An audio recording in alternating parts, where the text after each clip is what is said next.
Welcome to this history channel. This channel is for you if you are struggling with your history, and this topic is the work of Hippocrates and Galen. Now this is useful if you're doing medicine through time, EdXL, or what I did as when I was doing my GCSEs was AQA, the specification, health and the people from 1000 to the present day. And although these two individuals are not between that time period, they are still very fundamental and you still do learn about them in history. So if you are struggling with your history, this will teach you everything you need to know about, in this case, the work of Hippocrates and Galen. And let's get right into it. This is firstly a specification preview for those doing AQA. If you're EdXL, feel free to skip this, but today we will be doing this first bullet point, the medieval medicine and approaches to supernatural ideas of Hippocrates and Galenic methods of treatment, medieval doctor training beliefs about causes of illness.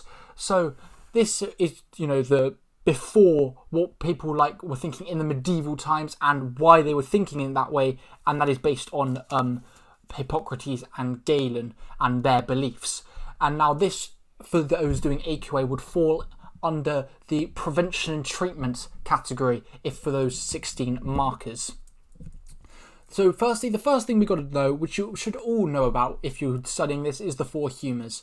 Now, these are very, very simple. It was invented by Hippocrates, and he believed this theory. And his idea was that the human body consisted of four humours: yellow bile, black bile, phlegm, and blood.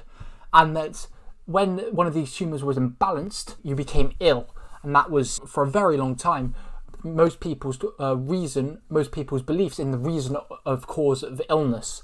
Galen developed this theory and introduced the theory of opposites, which would help cure people in his eyes. And that meant that illnesses were treated by balancing the humours. So I'll give you some examples here. If you have too little blood, you'd eat red meat, as that was believed to contain what you needed to restore that imbalance. And however, on the other hand, if you have too much blood, you'd go to a barber surgeon for bloodletting. So barber surgeons will see them at a later point, but barber surgeons were people who you go to and they could perform minor surgeries like tooth extraction or bloodletting, and that would let out the blood and balance the humours again. But now we have some medieval approaches to diagnosis and the cause of disease. Hippocrates, unlike most people at the time, actually encouraged doctors to examine their patient and see what was wrong with them and then find the cure. And this included examining their urine closely, and that did mean that some doctors had to taste the patient's urine as well as noting down the colour and the smell. And from then, Hippocrates believed you could make a diagnosis, and it was important to listen to the patient rather than most doctors at the time who just gave them the normal treatment of one of the four humours and balancing one of those, or just giving them a diagnosis that they often didn't work. Now, there are three main causes of illness believed. Miasma theory, which is in bold because it's a very important word, and we will need to know the definition for that, and we will come to that later. Astrology, so that means the position of the stars and planets, which was also incredibly important as many people were very superstitious during the medieval times. And of course, probably the one that's most important at the moment is that people believe that you got ill as a punishment from God for doing something wrong. Most people were very religious during the 1000s, and churches were very prominent, so many people went to pray or use other causes of forgiveness from God in order to try and make them better again, as that was probably the main one for people's beliefs as why they were ill. Now let's move on to some medieval treatment for disease. There were two kinds. There was the natural treatment and the supernatural treatment. The supernatural treatment was probably more common during this time, and this included prayers, charms, and astrology. However, Hippocrates and Galen encouraged natural treatment, so a more physical way of curing people, which included eating particular foods, such as the red meat, which we saw earlier as a cure for the having too little blood, and bloodletting also, which was if you had too much blood, and also purging was a way of getting rid of any yellow bile you had in you. But ultimately, people believed that God was the reason who God decided whether to cure you or not. Now let's move on to some medieval doctors. So physicians were the best. They were doctors who actually studied medicine at university, so they were the most experienced. But unfortunately for them, due to the church's restrictions on practical medicine, it meant that they didn't have much hands-on experience of medicine and of what was wrong with the body, which meant that they often didn't perform surgery themselves, and also that sometimes, or quite often, as was the case in general during this time, many of their diagnosis was wrong. But physicians were the best, but they were only available for the royalty as they were the most expensive. This meant that most people visited a barber surgeon for minor surgical procedures, which I mentioned earlier, such as the tooth extraction, bloodletting, a local monastery to pray, or where a monk could help you get closer spiritually to God, or an apothecary, which provided herbs and spices, which links back to the natural treatment that it was encouraged by Hippocrates and Galen, as herbs and spices were believed to be very good for cures, and they still are, some of them today, particularly the herbs.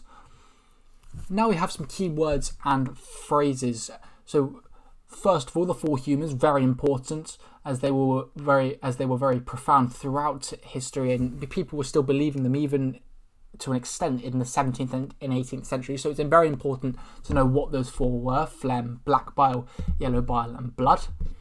The theory of opposites as well, very important. This was Galen's theory, and that illnesses can be treated by balancing the humours, and those examples that we saw earlier with the blood. Bloodletting, which is allowing blood in and out. Bloodletting, which is allowing blood out the body, which could balance the humours. And miasma theory also, which is the theory that bad air and smells cause disease. I don't think I quite said that last time, but that is what it is. And finally, a barber surgeon, and it's who you went to when you required minor surgery, like I've already said it about 50 times today already. The tooth extraction, bloodletting, just those minor surgical procedures. So now I have a quiz to make sure that you have been listening and remembered everything. And this really helps the brain as well to recall this information. So who developed the four humours? I'll give you a couple seconds just to think about it. Very important person this was. We mentioned him quite at the start, along with the four humours. The answer to this question is Hippocrates. Hippocrates developed the four humours. Galen was the one who created the theory of opposites. So now we have to name the four humours. You just saw it. That was in our keywords and phrases. Give you a couple seconds. The answers is, of course, blood, phlegm, black bile, and yellow bile. They're all four very important. You must remember those in exam. In exam, make sure if you write the four humours, put it in brackets. Just write blood, phlegm, black bile, and yellow bile, just to make the examiner short, just to ensure the examiner that you do actually know what it is, and it raises their opinion of you when they are marking.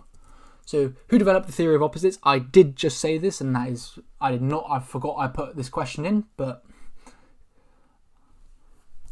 hopefully you remember it. The answer is, of course, Galen. Hippocrates and Galen, both very fundamental during this period, and they laid the groundwork for medicine in the future.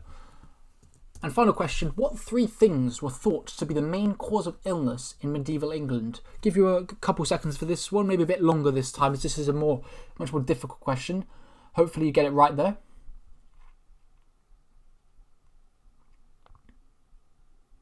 The answer is punishment from God, the position of the planets, and of course, miasma theory. If you didn't get those three, hopefully you did get the miasma one and the punishment from God. The position of the planets, a bit more difficult to remember. You could have also written astrology for that one. That would have been absolutely fine. If you didn't get that one, just go back to that slide. We'll go back to it now quickly. It is this one, medieval approaches to diagnosis and the cause of disease. It's this here, the three main causes of illness. So just make sure you remember these three because they are very important in the early stages of medical development. Just go back to those.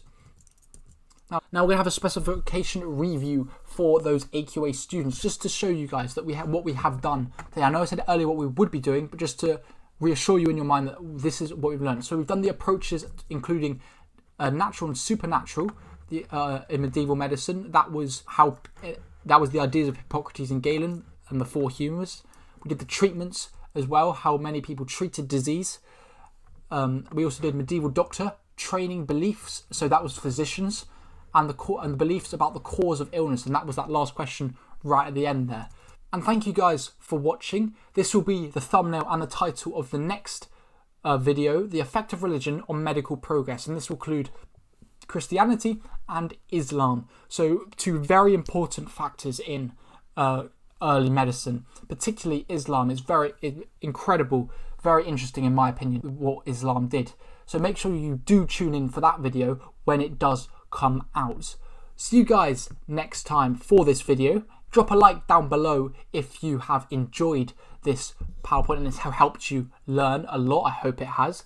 Also, comment down below what other history topics you want me to do, because I've obviously only learnt the ones that I was taught at my school. But if I can always learn another one to help you guys out, I'd absolutely love to. I've chosen this topic because the medicine topic, because I feel like it's quite popular.